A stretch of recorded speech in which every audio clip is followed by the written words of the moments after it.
Depuis longtemps maintenant, les hommes fréquentent des lieux qu'ils jugent sacrés.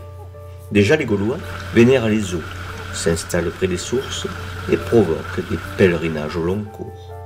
Pour que le pèlerinage apparaisse, il faut que des sites acquièrent une renommée dépassant le cadre local, que des autorités religieuses les prescrivent ou l'imposent, comme le pèlerinage de Saint-Gilles avait été imposé aux hérétiques albigeois au XIIIe siècle.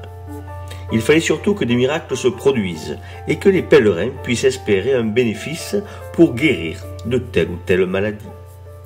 Au Moyen-Âge se développe intensément le pèlerinage de Saint-Gilles en relation avec le culte des saints. Que ce soit les tombeaux ou les reliques, c'est-à-dire des os, des objets ou toute autre chose ayant été au contact du saint, les sites qui vont les accueillir deviennent les destinations privilégiées des pèlerins en quête d'une guérison, d'une rédemption ou d'un regain spirituel. La renommée de Saint-Gilles et la prospérité du Languedoc oriental au XIIe siècle et surtout au début du XIIIe font de l'abbatiale de Saint-Gilles une destination majeure.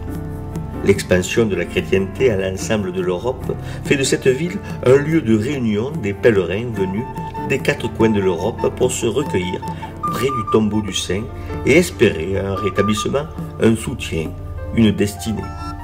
On comptera plus d'une centaine de changeurs de monnaie dans la ville au fait de son rayonnement.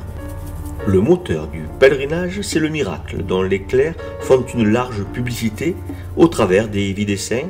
C'est le miracle véhiculé par le bouche à oreille, proclamé du haut des chairs. C'est la superstition aussi.